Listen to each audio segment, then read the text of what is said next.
Back live on In Focus, News 24 has exposed what could be an initiation room or rooms at the Stellenbosch University's oldest men's residence, Wilgenhof.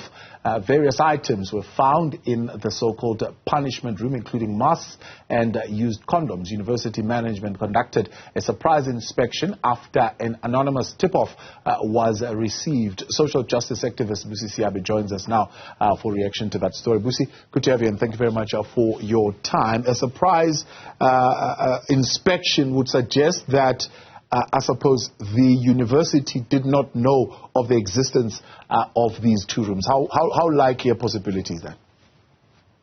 Thank you very much for having me. The likelihood of that possibility is too far-fetched for me to believe, and I'd like to hope for any of our viewers to believe as well. And this is because of the fact that, a lot of students who have been able to get residence in, Wilgenhof, can tell you that to a large extent, this is something that they have seen and they have witnessed throughout their schooling activities, as it is a residence that is very close to the law faculty at Stellenbosch University. So this is not coming to a lot of students as a surprise, as they've encountered this before. And more than anything else, I believe that we need to get the Wilgenhof Alumni Association to essentially respond to what has been found. And I believe that the university is only bringing it to light at the moment as a means to get ahead of what they inevitably know will come out into the public. Because to a large extent, when you look at institutions like Rhodes University, like Stellenbosch as well, you understand that those universities are now becoming radicalizing experiences for young people. And I don't believe that, the coming generations or even the class of 2023 going into Stellenbosch University would be silent about seeing, such displayed in their residences, especially in a men's residence as well. I think it should be noted that what was found by the university essentially appears to speak to, sexual assault. It speaks to black hoods and concoctions of linseed. It speaks to a lot of racism and the cultural embedded racism that is in that institution of higher learning. And this does not come to us as a surprise, considering also the Kampempe report that came out recently from Stellenbosch University that was investigating, racism in the institution. I do believe that, the institution does have a lot more of these, back room, facilities that are hiding some of the atrocious, issues that, university students have had to deal with in the past.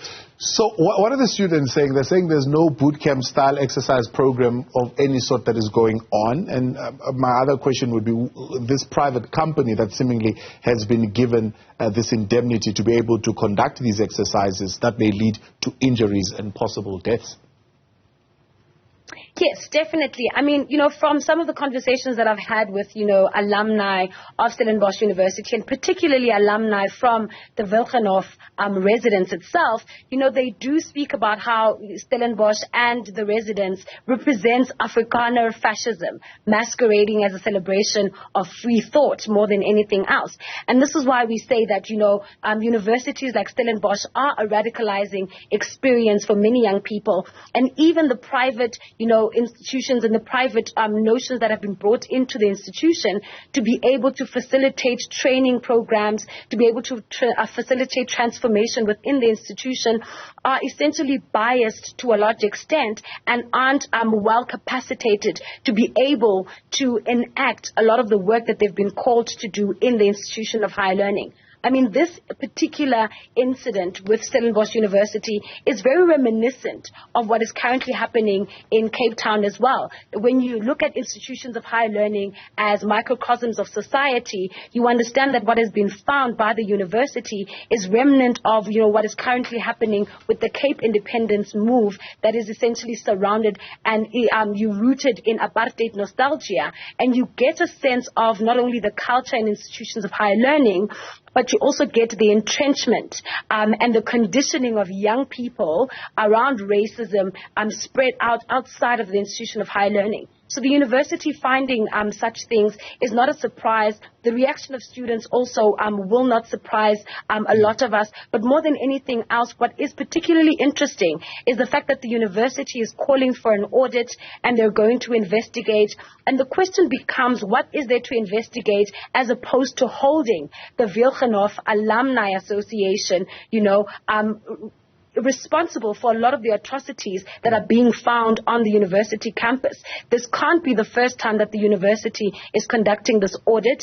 This can't be the first time that the university has been made aware of such egregious things on the university premises. And we don't believe that, this only extends to Wilgenhof residents alone. There are other spaces within the university that are not only anti-black, but celebrate racism in all its forms, and also continue the traditions that young people, our parents have been entrenched in when it comes to racism within this country. And this is something that Stellenbosch University has to adequately deal with. They need to be able to, instead of getting ahead of the story or trying to defend themselves, they need to start implementing a lot of the recommendations that have come from the Gampembe report that we saw through the investigation of racism in institutions of higher learning. But more than anything else, they need to work hand in hand with the student movement, and particularly the work around the notions of decolonizing the university space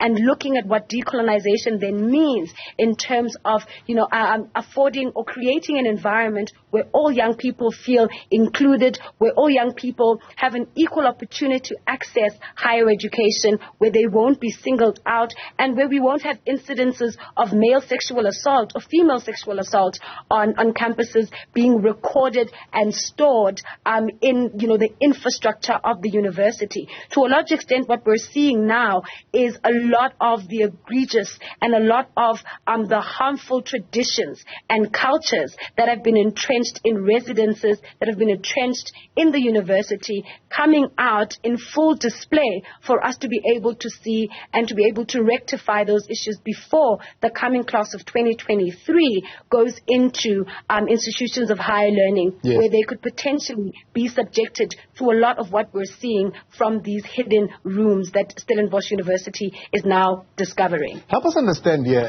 speaking of the student reaction, are you saying there are victims of these activities who up until this point, barring of course the whistleblower or the anonymous tip-off, would have not come out and vocalized or even open cases around these issues? To a large extent, what we're seeing coming out of these two rooms that have recently been discovered is a lot of male sexual assault, images and portrayals and documentation as well as logbooks as well. And to a large extent, when you look at the kind of culture that we have in our society, we have a situation where men are most unlikely to report incidences of assault as opposed to women. So to a large extent, this is why we need to be able to call on the Wilgenhof, Alumni Association to be able to account for a lot of what we have found within these two rooms. And the argument that, a lot of this property is over 100 years old does not stand, considering the fact that most residences perpetuate a culture and a tradition, that was started a long time ago. So a lot of traditions that institutions of higher learning continue to practice today are traditions from 50, 100 years ago. So to a large extent, I do believe that, the whistleblowers that were able to speak about this should be provided with an opportunity as well to get some sort of counseling, but also to be able to tell their stories and to have their stories documented in order for other people who I would like to believe are possibly old enough to be our parents, or rather my parents, can come up and share their experiences, and we can see how essentially, these human rights violations that have encountered or they have encountered in university spaces can be dealt with and prevented to a large extent. And, young people in university spaces, and especially the student movement as well, have long called for the decolonization of universities and residences. And to a large extent, the central call is the understanding that, universities need to provide a space of physical safety for all students and learners, and also see to it that there is emotional and psychological well-being, training, and facilitation within residences and institutions of higher learning, which have threatened, young people with racism in the past and institutional racism that is not easily identifiable today. So there's a lot of work that Stellenbosch University needs to do as an institution in order for it to be able to stand proud amongst other institutions of higher learning that are currently doing the decolonial work of undoing a lot of injustices and doing a lot of work to redress the issues that young people are facing in institutions of higher learning while trying to attain a higher education. Social justice activist Busisiwe Seabe, I appreciate your time. Thank you very much for coming on tonight here on In Focus.